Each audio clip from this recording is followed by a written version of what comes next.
Je vais commencer pour vous lire un passage. Alors c'est dans la Bible de Second, acte 13, verset 2, il est dit « Pendant qu'ils servaient le Seigneur dans leur ministère et qu'ils jeûnaient, le Saint-Esprit leur parla. » Leur dit blablabla. Quand je lisais cette version, ça m'a chatouillé un petit peu l'oreille et j'étais voir dans la version amplifiée. J'ai dit, il y a quelque chose là, il y a une profondeur qui m'échappe. Et si vous prenez ce même verset dans la version amplifiée, il est dit « Pendant qu'ils adoraient le Seigneur et jeûnaient, le Saint-Esprit dit. » En fait, la différence, c'est en version seconde, version française classique, en fait, il est dit « Pendant qu'ils servaient le Seigneur dans leur ministère. » Et là, en fait, on prend cette notion un petit peu de travailler, de se dire, pendant qu'ils s'occupaient des gens, pendant qu'ils prêchaient, pendant qu'ils faisaient le ministère et qu'ils jeûnaient, le Saint-Esprit leur parla. Mais c'est pas du tout ça. Dans la version amplifiée, qui est quand même la version qui se rapproche le plus de la version originale, c'est dit pendant qu'ils adoraient le Seigneur. En fait, le fait de servir le Seigneur dans leur ministère était une adoration. Et il est bien important de comprendre que la vraie adoration, c'est de remercier Dieu pour qui il est, pour ce qu'il a fait et ce qu'il fait, et pas pour nos besoins ou notre ressenti quotidien. Souvent, on est là, on dit on va rentrer dans un temps d'adoration, et on l'a connu plusieurs fois, et en fait, on arrive dans des temps où on est focalisé sur nous. Et c'est mon grand désespoir, même sur beaucoup de chants de louanges actuels qui sortent, c'est que la louange est focalisée sur l'homme, et elle demande des choses à Dieu, mais c'est pas ça.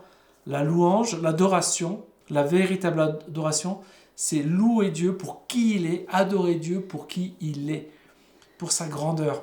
Je voudrais continuer avec vous avec la lecture du psaume 136. Et dans le psaume 136, on va pas le lire en entier parce qu'il est très lent et très répétitif, mais je veux marquer juste le coup sur les choses du début.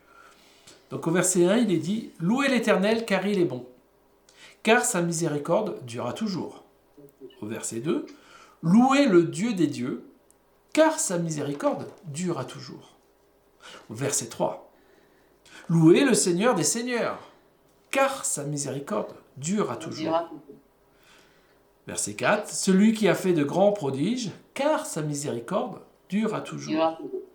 Celui qui a fait les cieux avec intelligence, car sa miséricorde durera toujours, etc. Celui qui a étendu la terre sur les eaux, car sa miséricorde durera toujours. » Et si vous pouvez lire tout le psaume, vous allez voir que c'est toute la création, tout ce que Dieu a fait, qui va être décortiqué. Et en fait, je me suis mis en bug avec le mot miséricorde. Je me dis, parce que dans ma tête, c'est l'amour de Dieu qui demeure à toujours. Et là, le Saint-Esprit me dit, tu te trompes. Et je fais, oups, ça arrive. Ouïouïouï. Je me suis trompé. En fait, la miséricorde et l'amour sont deux choses différentes et complémentaires. L'amour est une vertu qui vise à procurer du bien au prochain. L'amour, on le donne pour notre prochain et ça donne du bien à notre prochain. Et on le fait parce qu'on est empreint des sentiments d'amour. Tandis que la miséricorde est une vertu qui cherche à écarter le mal qui nuit. Dans la définition même de la miséricorde, on a sensibilité au malheur d'autrui, pitié par laquelle on pardonne aux coupables. Et là, j'ai dit, quand David il écrit ce psaume et qu'il parle de la miséricorde, il parle carrément du sacrifice de Jésus pour nous. Parce qu'on est pardonné de tous nos péchés par le sacrifice de Jésus sur la croix, mais aussi, dans la miséricorde, il y a la notion de j'écarte le mal qui pourrait nous arriver, en fait. Et ça, c'est quelque chose qu'on ne comprend pas forcément en tant que chrétien.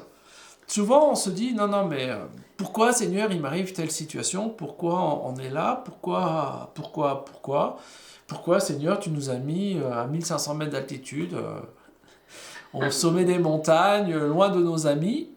Mais Dieu, il a un plan. Et ce plan aussi, c'est parce qu'il y a des choses. Et dans le fait d'écarter le mal, c'est écarter aussi le péché. C'est écarter ce qui pourrait nous empêcher de nous approcher pleinement de Dieu. Et ça, il faut bien le réaliser.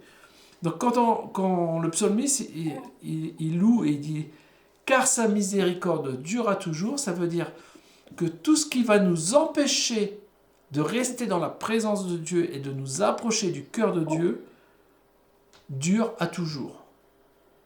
Waouh! C'est énorme. Et on est pardonné. Et cette situation, c'est pour ça que j'ai choisi tout à l'heure dans le lieu saint, par le voile déchiré, parce que Jésus a donné sa vie. Avant, il y avait vraiment un voile entre Dieu et les hommes, et maintenant, il n'y a plus rien qui nous sépare. On peut vivre dans sa miséricorde. Si on prend Luc 10, les versets 25 à 37, c'est un passage que vous connaissez tous, parce que vous l'avez tous entendu, c'est le passage du bon samaritain. En fait, c'est un docteur de la loi, en verset 25, qui se lève et qui dit à Jésus, il parle à Jésus, et lui dit « Maître, que dois-je faire pour hériter de la vie éternelle ?» Et Jésus répond, donc on parle quand même sur un religieux, un docteur de la loi, c'est pas n'importe qui. « Qu'est-il écrit dans la loi? Qui lis-tu » Et la personne répond « Tu aimeras le Seigneur ton Dieu de tout ton cœur, de toute ton âme, de toute ta force et de toute ta pensée, et ton prochain comme toi-même. » Donc on démarre sur l'amour de Dieu, et après tu dois aimer ton prochain comme toi-même. Et là, on rentre dans la miséricorde. Parce que pour aimer notre prochain, souvent, c'est pas que de l'amour, il y a beaucoup de miséricorde. Et pour s'aimer soi-même, c'est pareil, il faut qu'on soit miséricordieux avec nous-mêmes.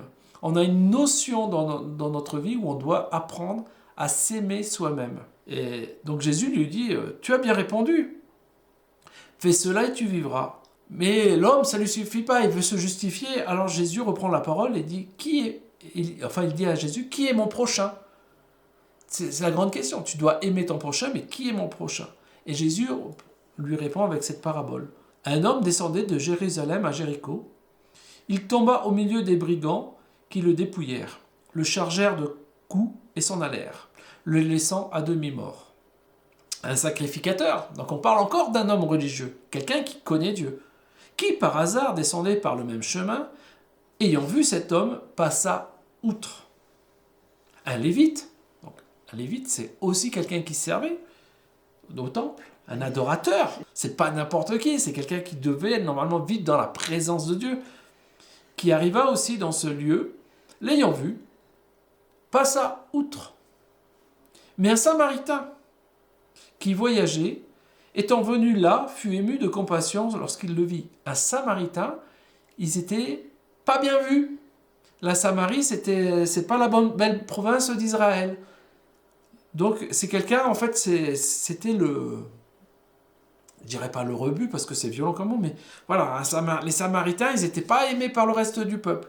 Et là, lui, en fait, il est ému de compassion lorsqu'il le vit. Il s'approcha et banda ses plaies, en y versant de l'huile et du vin. Puis il le mit sur sa propre monture, le conduisit à une hôtellerie et prit soin de lui.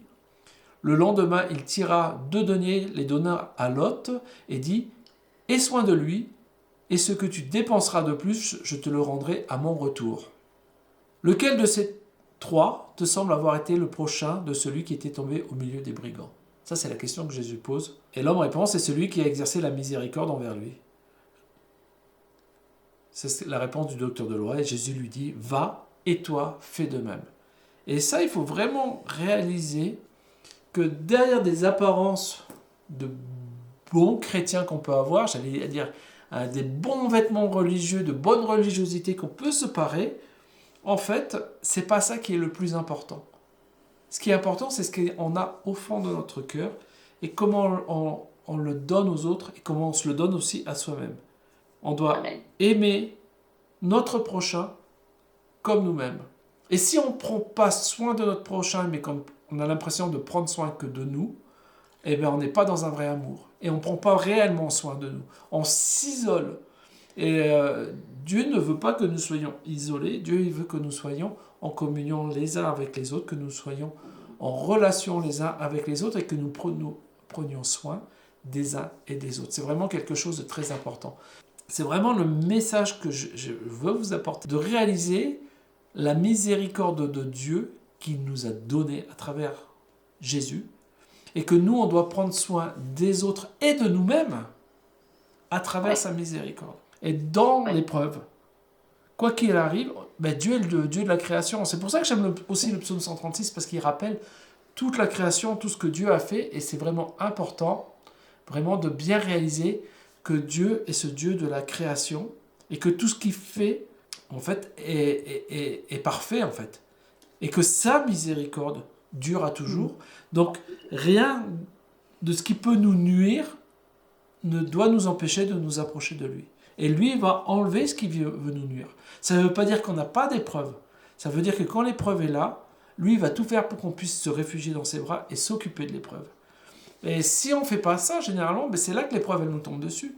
Et qu'on la subit de pleine face, alors que c'est vrai qu'on réalise qu'il y a des choses qu'on a vécues, on s'est réfugié dans sa présence. Je suis en train de repenser même à ce que j'ai vécu, parce que j'écris mon témoignage. En fait, il n'y avait que sa présence qui comptait. Et ses promesses. Et ça, c'est important. Donc, quand Dieu nous a fait des promesses et qu'elles ne sont pas abouties, ça veut dire qu'on a encore un avenir d'espérance. D'amour et d'espérance. Et d'amour. Ouais. Ou d'amour et d'espérance. Donc, c'est bien important de réaliser ce que c'est que la véritable adoration. La véritable adoration, c'est au moment où tout va bien, c'est facile de le louer et de l'adorer, mais c'est quand on se prend un adversaire, un obstacle, une maladie grave, ou même moins grave, n'importe quoi, la miséricorde de Dieu est là pour empêcher quoi que ce soit de nous nuire, pour nous approcher de son cœur. En fait, c'est ça le but, c'est de rentrer dans sa présence. Et quand on est dans sa présence, lui, il s'occupe de tout. C'était, comment elle s'appelait, Johnny, qui avait écrit un livre qui était en fauteuil roulant. Oui. Johnny. En fait, c'était une jeune sportive, et je ne sais pas si vous connaissez son témoignage, ça date des années 80, hein, ça date bien longtemps. En fait, c'est une sportive, et un jour, elle va faire aller à la mer, elle s'amuse, elle fait un plongeon dans la mer d'un plongeoir, et en fait, elle se fracture les cervicales, elle se retrouve tétraplégique, et en fait, toute sa vie qui lui est restée, elle était dans la présence de Dieu, elle a loué Dieu, et elle a témoigné dans le monde entier, et elle a amené des âmes à Dieu à travers ça. Mais ce qui était important pour elle, c'était d'être dans sa présence. Elle a écrit plein de livres qui ont été traduits dans toutes les langues, c'était une américaine, mais c'est vraiment quelque chose qui vous prend les tripes, parce que des fois vous dites, mais pourquoi est-ce que Dieu il agit pas là? Mais Dieu il agit autrement, parce que lui, il veut déjà, il fait comme il veut. Pas comme nous on veut, mais comme lui il veut. Ça, c'est déjà important de bien comprendre. Et le plan parfait de Dieu était de sauver des âmes, en fait. Et quoi qu'il arrive, le plan parfait de Dieu est de sauver des âmes.